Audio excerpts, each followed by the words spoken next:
Hey there, I'm Lee Ullman here with some big news from the National Young Farmers Coalition. We're partnering with Heritage Radio Network on a special season of The Farm Report. It's all about what's happening with the Farm Bill and how it impacts farmers and eaters.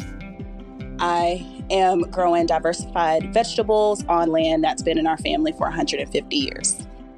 And so with the pandemic, gentrification, property values going up, we had to sell the land and we lost it. Join us as we uncover the untold stories behind this massive piece of legislation that shapes how we grow our food, what we eat, and so much more. The problems we have had, those are things that come from earlier Farm Bill and USDA policy, right? Like Earl Butts, get big or get out. You know, it's my responsibility to know not only what I'm eating, but then like how that all came to be. And realize like, wow, like this piece of legislation, all this money, like it's technically something that I support as a taxpayer. While Congress debates the next Farm Bill, this is not just an invitation to listen. It's a call to action. Be part of the conversation. Subscribe to the Farm Report on Heritage Radio Network, wherever you listen to podcasts. You're listening to Heritage Radio Network. HRN is food radio supported by you. Learn more at heritageradionetwork.org. This episode is brought to you by 818 Tequila, handcrafted, expert approved, with over 20 international blind tasting awards. 818 Tequila, imported by 818 Spirits, Manhasset, New York, 40% alcohol by volume. Drink responsibly. Today's program is brought to you by Korin, a supplier of Japanese chef knives and restaurant supplies. For more information, visit korin.com.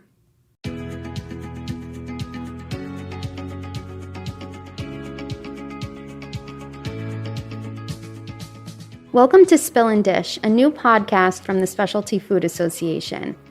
Founded in 1952, SFA is the leading trade association and source of information about the $175 billion specialty food industry. If you're interested in becoming a member, visit specialtyfood.com. We champion the food producers, retailers, and other buyers who make up the specialty food world. Each episode, we want to share the stories behind the products made and sold by our members who are helping shape the future of food. You can listen and discover the inspiration, recipe, craft, culture, ingredients, and production methods that help answer the question, what makes specialty food special? I'm today's host, Julie Gallagher, Content Director at SFA. We're excited to bring you today's episode and so happy to be working with Heritage Radio Network, a nonprofit podcast network covering the worlds of food, drink, and agriculture, and expanding the way eaters think about food. Today's guest is Lynn Jiang, founder and CEO of Yishi Foods. Lynn has taken an old-school oatmeal breakfast, packed it with superfood ingredients, and given it new flavor based on her favorite Asian desserts. Lynn, I love that these convenient breakfasts are based on a traditional Chinese dessert that you consumed at breakfast time as a child. Can you tell me about that? Yeah, absolutely. So I grew up in a really beautiful little coastal town in China called Qingdao. We're known for our beer and brewery. So when I was a kid, my mom would make all kinds of porridges, hot cereals with seeds, nuts, traditional Asian ingredients. And I would eat that for breakfast. And every day when I get back home from school, my mom had some really creative recipes. And one of my favorite recipes of hers is black sesame cereal. And she uses black sesame, black soybean, walnut, almond, all kinds of seeds and nuts combined with rice and made it into a really nutty, toasty, semi-sweet bowl of delicious hot cereal, which was my favorite food growing up. And I know that was really good for me. It was really nutritious. It didn't need any sugar. And then in 2014, I came to the States for college, studied finance, ended up working in consulting, and I worked long hours, traveling all the time. I just really miss my mom's cooking. I wanted to make my own diet better, more nutritious, but I also didn't want to sacrifice the taste. So I thought of the traditional hot cereal that my mom used to make for me. And in the meantime, I was eating a lot of oatmeal. I thought, why don't I combine oats and my mom's recipe together to make this a convenient breakfast item? And to be honest, I thought oatmeal could use a little bit even innovation, excitement, and there are a few, traditional oatmeal flavors on the market. The common ones are apple cinnamon, maple brown sugar. But I got tired of those flavors after a while, and the products I found on the market are loaded with sugar. And I just remember the hot cereals I grew up eating didn't really have any sugar. The flavors all came from, the superfood ingredients itself. So I thought, well, there's really a great opportunity to combine the best of the East and a traditional breakfast here that could use innovation and create something new that worked for me. And now Yishi Oatmeal, our product, is enjoyed by a lot of people all over the country. So that's our story. Great. I love that the oatmeals they sound so hearty and delicious, and they probably really provided a lot of sustenance to carry you through your day as a child. And of course now, can you take me back to when you tried to first launch this as a brand? Yeah, so that was 2019. Okay. Spring 2019, when I just moved from Boston to Chicago to start my MBA program at University of Chicago, Booth Business School. So I was already making my black sesame oatmeal, my red bean oatmeal in my own kitchen, eating it for breakfast. My old friends, coworkers, and people I met at school really liked the oatmeal I was creating at home. So they encouraged me to commercialize the recipes. At that time, I was a student. I only spent 4 or 5 years in the States, really didn't know much about CPG industry or how to launch a food company or a company at all. So I started Googling about everything. Then I found out, okay, I need to get a food manager's license and find a commercial kitchen to make recipes and sell it for commercial uses. So I did all that, and then called a lot of local grocery stores, farmers market, yoga studios to get a demo table. I wanted to see if other people, people that's not my friends will enjoy these recipes, will really like these flavors. So I did over 50 demos in the first year, almost a demo every week. Okay. And I would just provide people a sample and get feedback. And then I was selling products online, handmade products online. So very quickly, I got a lot of great feedback. I knew there was an interest, and we were selling really well online as well, and got a lot of organic traction through word of mouth. So that was the very first year of testing, learning, gauging interest in the market, which set a really great foundation for us later on to launch the brand. Okay. And then did you secure funding during this time? You were still going to school at this time, right? Yeah. So at that time, I didn't know anything about fundraising. I was using the part of my student loan, the living portion, for my R&D and demo tables. Usually they're really cheap, or I try to get as many free tables as possible. And I did a Kickstarter campaign to help me buy more ingredients and packaging. So I did that in March 2020 at the beginning of the pandemic, which was a really it's a great success for our type of products that's not very common on Kickstarter. And it was also beginning of pandemic. We had a successful campaign of over 170 backers and raised over $11,000 to buy a professional packaging that's not from Amazon. And at that time, I also got interest from the Chicagoland local Whole Food stores. Wow. So I got 27 Whole Food stores that are willing to bring my products. And I have this $10,000 to buy packaging. So I thought, well, I have to really be fully committed to my oatmeal project and really bring this to life. And then from Whole Foods, I created more results, and we leveraged the Whole Foods sales data to raise money from angel investors and institutional investors later on. I launched in August 2020 in Whole Foods, and we were still making products in our commercial kitchen. Okay. My co-founder, his wife, and me, we have a 3-person production line in our commercial kitchen. And we mix the oatmeal using a big blender and pack everything by hand.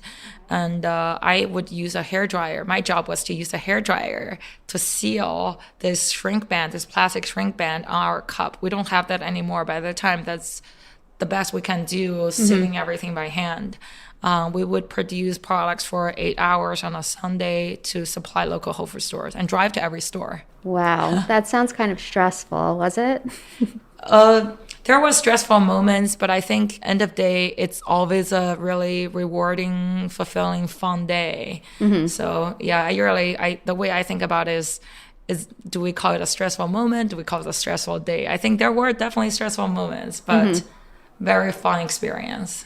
Tell me about the different varieties that are available. And then do you just add hot water to these cups, or how does it work? Yeah, so we have 5 flavors in single serving cups and in family size pouches. You can just add hot water, let it sit for a minute, just like how you cook instant oats, or using a microwave to microwave for 30 seconds.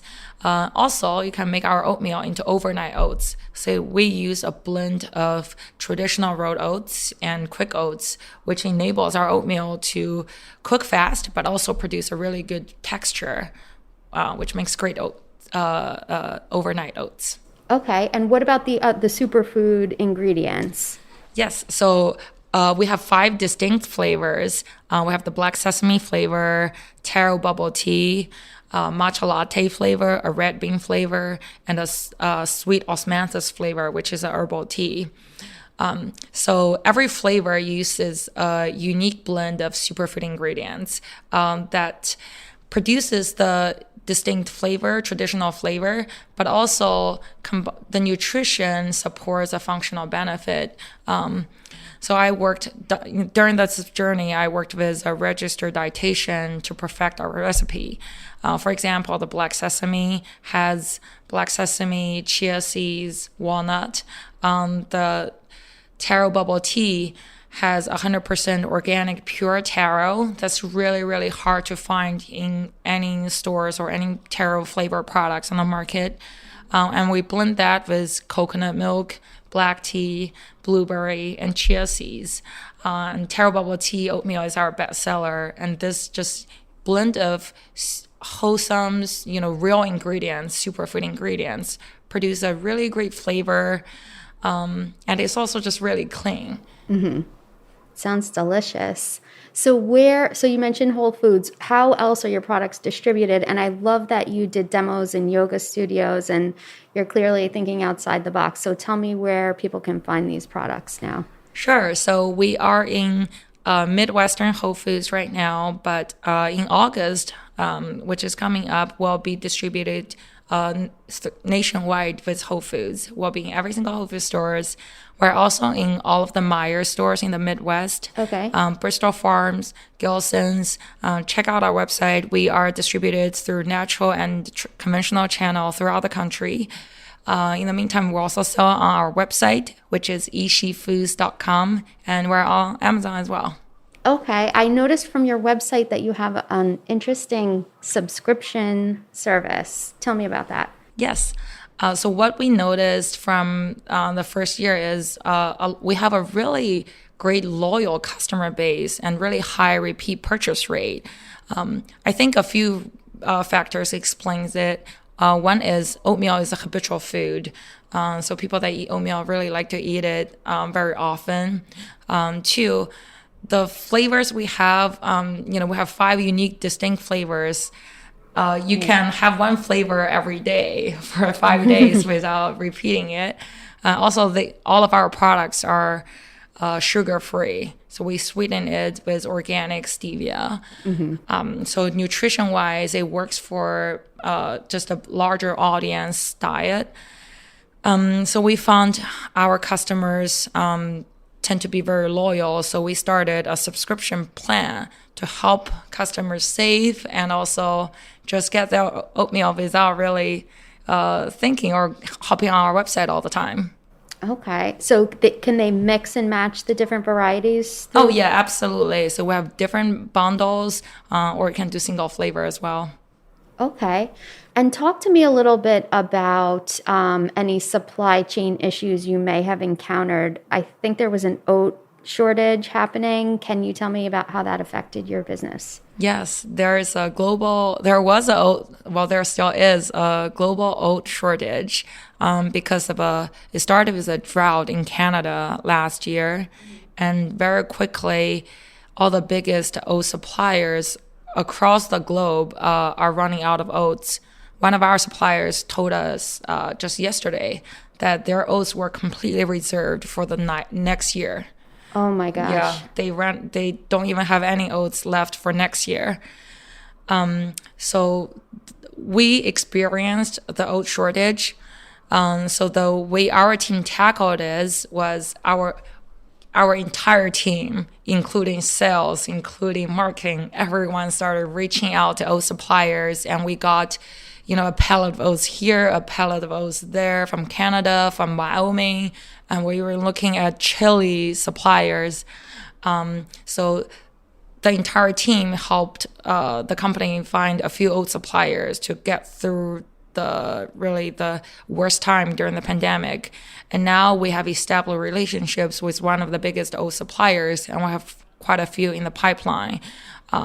So we are also trying to just stock up in general because we're growing really quickly, and it's hard to say that, if we would grow beyond our forecast next year. So our supply chain team is working hard to stock up. We already secured our oats for next year already. Okay. So now, we are on the other side of the supply chain issue, but it's still critical. So our team is checking with our suppliers on a weekly basis. Okay, and you're working with a co-packer now. Right? Yeah.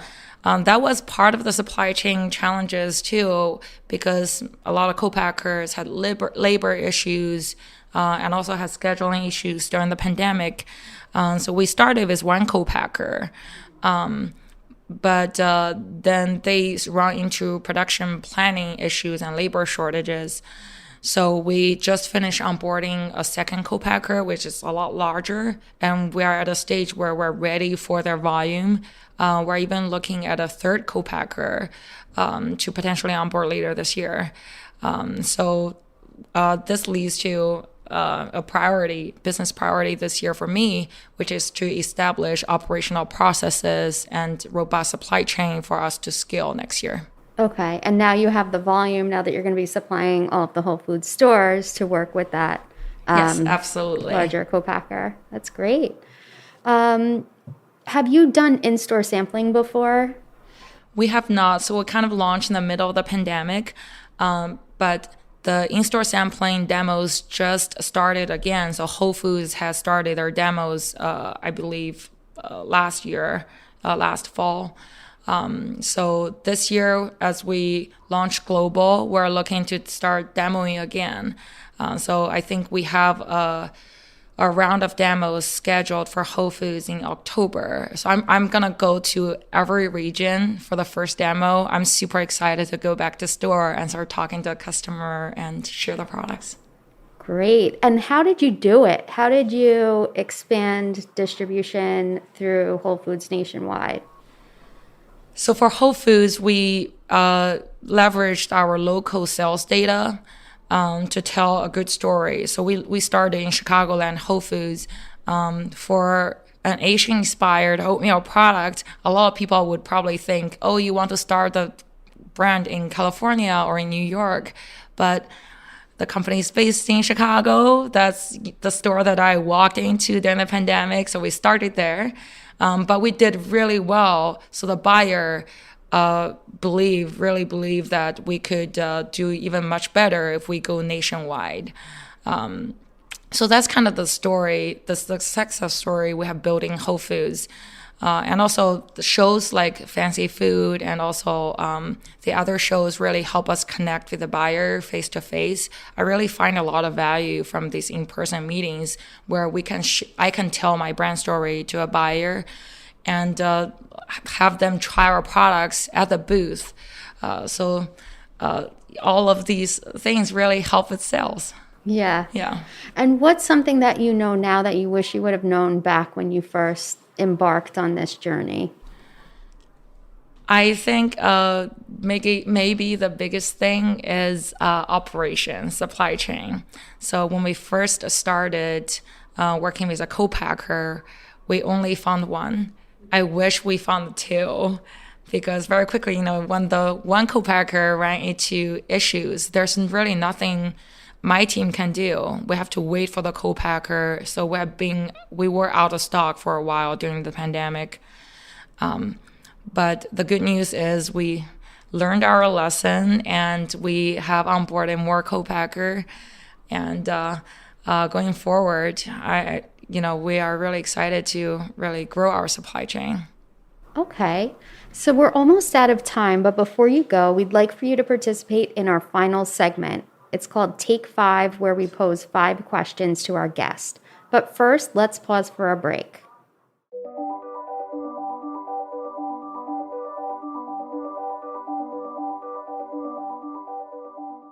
I'm Dylan Hoyer, host of Meet and 3 on HRN, here to talk about 818 Tequila. 818 creates their tequila using traditional methods at a family-owned and operated distillery in Jalisco, Mexico. From the blue agave they grow to their recycled glass bottle, 818 emphasizes the earth's importance in all they do. Their distillery runs on biomass and solar power, which means they don't rely as much on fossil fuels and are able to reduce their carbon footprint. Their labels, corks, and boxes are all certified by the Forest Stewardship Council as coming from sustainably managed forests. 818 is a proud member of 1% for the Planet, through which they support HRN as well as Sacred, based in Jalisco, where together they transform agave byproducts and wastewater into adobe bricks that are donated to local infrastructure projects, like a local library in Zapotitlan de Vadillo. Visit drink818.com to learn more about their sustainability efforts and find 818 near you. 818 Tequila, imported by 818 Spirits, Manhasset, New York, 40% alcohol by volume. Drink responsibly.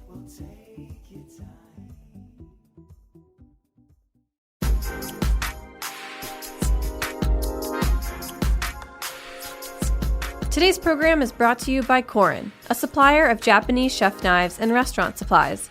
Korin is proud of their Japanese culture and traditions, but they want you to know that their products are not just for Japanese restaurants. Their knives and tableware bring out the best qualities of food from every culture and fit into every restaurant, from French to Pan-Asian to American. And that is why they're located in New York City, where people from every country in the world come to eat. Korin's Tribeca showroom is home to the most extensive collection of Japanese chef knives in the world, including Japan. Stop by to view their exquisitely designed tableware and the rarest natural sharpening stones.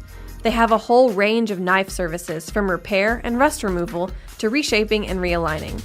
Korin is dedicated to this ideal, bringing the highest quality Japanese design to your table so you can experience the unparalleled quality of Japanese craftsmanship in your home or restaurant. For more information, visit Korin.com.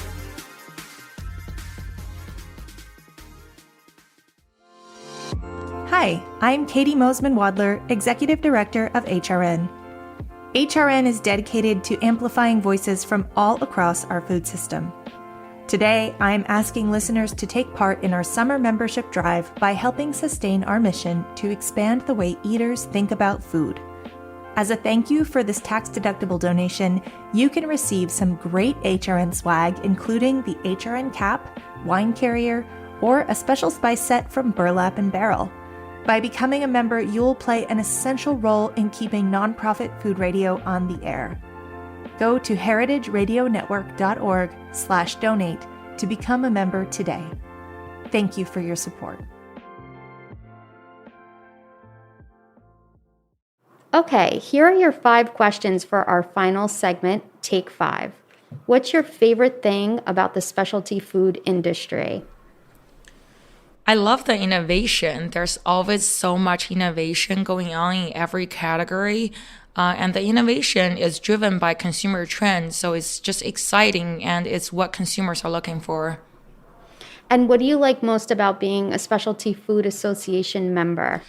My favorite thing has to be the fancy food shows. So we're at the Summer Fancy Food Show, and there's just so much energy here. The convention center is packed, and all the buyers and all the vendors here are really excited to meet in person. And we have met some really great retailers and other founders here. So I'm super excited to continue doing fancy food shows. Great. And if you weren't running a business, what would you be doing? I will probably be an artist and painting full time. I'm a huge painter. That's the artsy side of me. But I work in consulting, which made me realize that, I didn't want to commit my life to something I don't feel passionate about. Okay. And what's the one piece of advice you'd give a new food business? I think the most important foundational factor for a successful company is to have a great product. It sounds like a simple piece of advice. It was one of the probably the first advice I got. And I think that helped me a lot because I spent a lot of time improving my recipe, and now the product is built for retail scaling. There are some companies that really rush to market and then later on have to change their formulation. I think if a founder can spend more time working on the recipe, working on the product at the very beginning, then they will be able to have a great foundation to launch a business and build a sustainable business in the long term. Okay. A big thank you to Lynn Jiang for joining us today. You can find out more about this show at specialtyfood.com and heritageradionetwork.org. And remember to follow wherever you get your podcasts. Come back often to get to know the people who are shaping the future of food. Special thanks to Lynn and to Heritage Radio Network, the world's pioneer food radio station. This is Spill and Dish, a Specialty Food Association podcast.